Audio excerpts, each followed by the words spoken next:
നമസ്കാരം. ഒരു പുതിയ വീഡിയോയിലേക്ക് സ്വാഗതം. അക്കൗണ്ടൻസിയായിട്ട് ബന്ധപ്പെട്ടായിരുന്നു കഴിഞ്ഞ വീഡിയോയിലൊക്കെ ചെയ്ത്. അത് ഇനിയും കുറേ ചെയ്യാനുണ്ട്. പക്ഷേ പെട്ടെന്ന് ശ്രദ്ധയിൽപ്പെട്ട ഒരു മത്സര പരീക്ഷയ്ക്ക്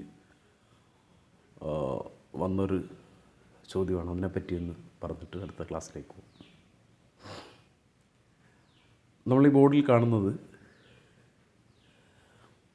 1 2 3 4 5 6 ഒരു വരി, അതൊഴിഞ്ഞ് 7 തുടങ്ങുന്ന രണ്ടാമത്തെ വരി, പിന്നെ കാണുന്നത് 13 തുടങ്ങുന്ന വരി.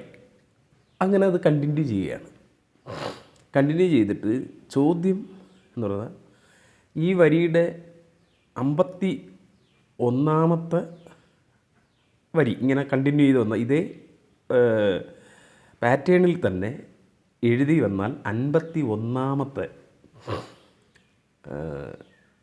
വരി അല്ലെങ്കിൽ ലൈൻ ഉണ്ടല്ലോ, 51ാമത്തെ വരാവുന്ന ലൈനിലെ ആദ്യത്തെ അക്കം ഏതാണ് എന്നാണ് ചോദ്യം. ഇതാണ് നമ്മൾ മനസ്സിലാക്കേണ്ടത്. ഒരു മത്സര പരീക്ഷയ്ക്ക് ഒരു ഉദ്യോഗാർത്ഥി അല്ലെങ്കിൽ പരീക്ഷാർത്ഥിയെ എങ്ങനെ കൺഫ്യൂഷനാക്കാം എന്ന് ആ ക്വസ്റ്റ്യൻ പ്രിപ്പയർ ചെയ്യുന്ന ആളുകളുടെ ആ സ്കില്ല് ആണ് നമ്മളിവിടെ ശ്രദ്ധിക്കേണ്ടത്. സംഭവം നിസ്സാരമായൊരു സംഭവമാണ്. നമുക്ക് ആദ്യം കൺഫ്യൂഷനാക്കുക, സമയം പോക്കുക എന്നുള്ളതാണ് നമ്മൾ ശ്രദ്ധിക്കുക. ഇതെങ്ങനെയാണ് ക്രിയേറ്റ് ചെയ്യുന്നതെന്ന് പറഞ്ഞാൽ, അപ്പോൾ 51 ലൈൻ എഴുതി എന്ന് കണക്കാക്കുക. അപ്പം നമ്മൾ ആ ആദ്യത്തെ ലൈനിൽ 1, രണ്ടാമത്തെ ലൈൻ എന്ന് പറഞ്ഞാൽ ആദ്യത്തെ ലൈനിൽ നമ്മൾ എത്ര എഴുതിയേക്കുന്നതെന്ന് കണ്ടാൽ 1 2 3 4 5 6, 7ാമത്തെയാണ് എഴുതിയേക്കുന്നത്. അതുപോലെ 13ാമത്തെ.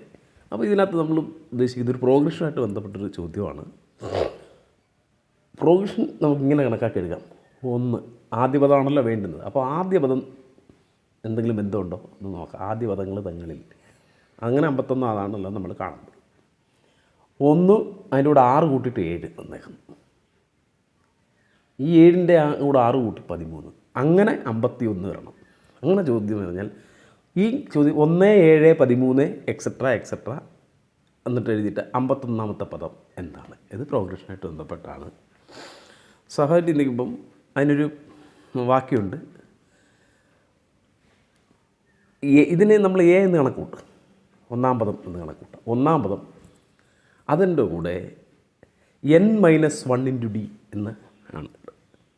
n-1 വരാൻ കാര്യം n എന്ന് പറഞ്ഞാൽ നമ്പർ ഓഫ് ടൈം ആണ്. ഇതും 51 വരേണ്ടതാണ്. അപ്പോൾ നമ്പർ ഓഫ് ടൈം 51 ആണ്. പക്ഷേ ഇതിനോട് 6 ക്രമമായി കൂട്ടി വരികയാണ്. 6 ക്രമമായി കൂട്ടി വരുന്നു. അപ്പം 1ാമത്തെ പദം കണ്ടുപിടിക്കാൻ ഒന്നുണ്ട്, അത് ഒന്ന് കൂട്ടുന്നുണ്ട്, അത് ആ പദം തന്നെ. 2ാമത്തെ പദം തൊട്ട് 6 കൂട്ടുന്നു. അപ്പം ഒരു പദത്തിന് കൂട്ടണ്ട. 51 പദങ്ങൾ ഉള്ളതിൽ ഒരെണ്ണത്തിന് കൂട്ടണ്ട. അതാ നമ്പർ ഓഫ് ടൈം -1 എന്ന് ഉദ്ദേശിക്കുന്നത്. അപ്പോൾ 50 പ്രാവശ്യം 6 കൂട്ടുമ്പോൾ കിട്ടുന്നതിനോടൊപ്പം 1ാം പദം കൂട്ടുമ്പോഴാണ് 51ാമത്തെ ഈ പദം കിട്ടുന്നത്. അതാണ് ആ ലൈനിലെ ആദ്യത്തെ. നമുക്ക് നോക്കാം. 50 × 6 എന്ന് പറഞ്ഞാൽ എത്ര വരും? 51 മൊത്തം കിട്ടണം. 50 കൂട്ടിയാൽ മതി. അതേ പറഞ്ഞല്ലോ, ആദ്യത്തെ പദത്തിന് വേണ്ട.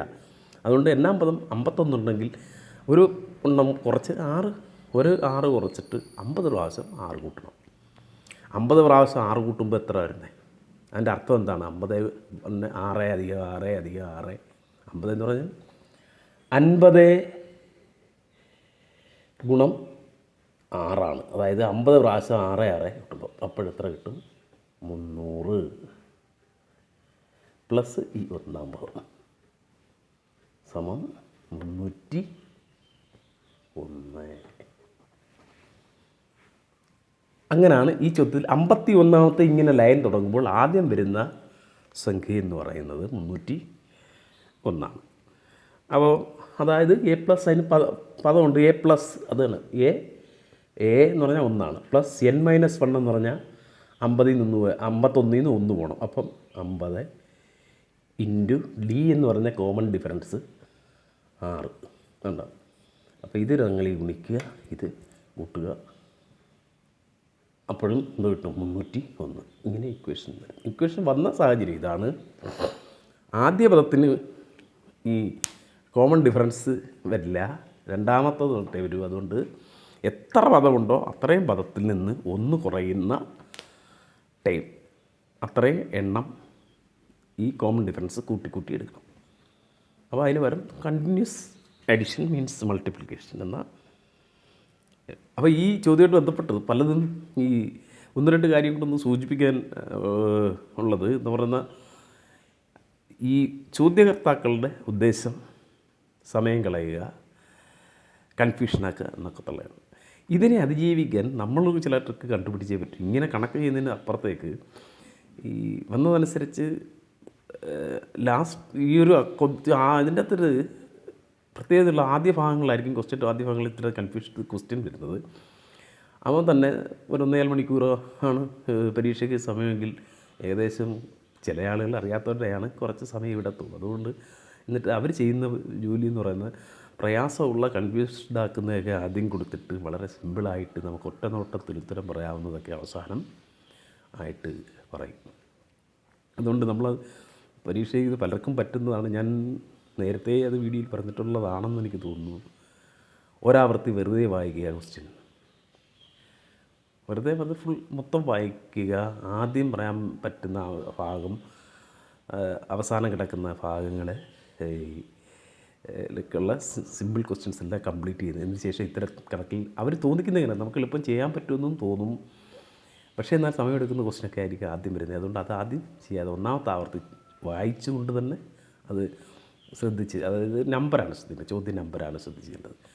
അപ്പം അങ്ങനെ അതുകൊണ്ട് നമ്മൾ സമയക്കുറവ് മൂലം അറിയാവുന്ന നഷ്ടാവുന്നത് അങ്ങ് ഒഴിവാക്കാൻ പറ്റും. മാർക്ക് കൂടുതൽ കിട്ടാൻ സഹായിക്കും. ഇപ്പോൾ സ്കൂൾ വിദ്യാർത്ഥികൾക്ക് ഒരു സംശയം ഉണ്ടെന്ന് പറഞ്ഞാൽ, സ്കൂൾ വിദ്യാർത്ഥികൾക്ക് ഇപ്പോൾ ഇടയ്ക്ക് കണ്ടിന്യൂ ചെയ്ത് തന്നെ എഴുതണോ അങ്ങനെ ഒരു സംശയമൊന്നുമില്ല. ക്വസ്റ്റ്യൻ കൃത്യമായി നമ്പർ എഴുതി ഏത് ഭാഗത്ത് ആൻസർ ചെയ്താലും മാർക്കിടുന്നവർ മാർക്കിട്ട് തന്നേ പറ്റും. അതുകൊണ്ട് ഒരാവർത്തി, അത് വിദ്യാർത്ഥികളായാലും മത്സരാർത്ഥികളായാലും ഒരാവർത്തി ഈ ക്വസ്റ്റ്യൻ പേപ്പർ വായിച്ച് നോക്കുന്ന കൂട്ടത്തിൽ പെട്ടെന്ന് എഴുതാവുന്ന നമ്പർ എഴുതിയിട്ട് ഈ കോംപ്ലിക്കേഷനുള്ള ക്വസ്റ്റ്യനിലേക്ക് വരാം. ഇനി അടുത്ത ഒരു വീഡിയോയിലേക്ക് വരുമ്പോൾ നന്ദി.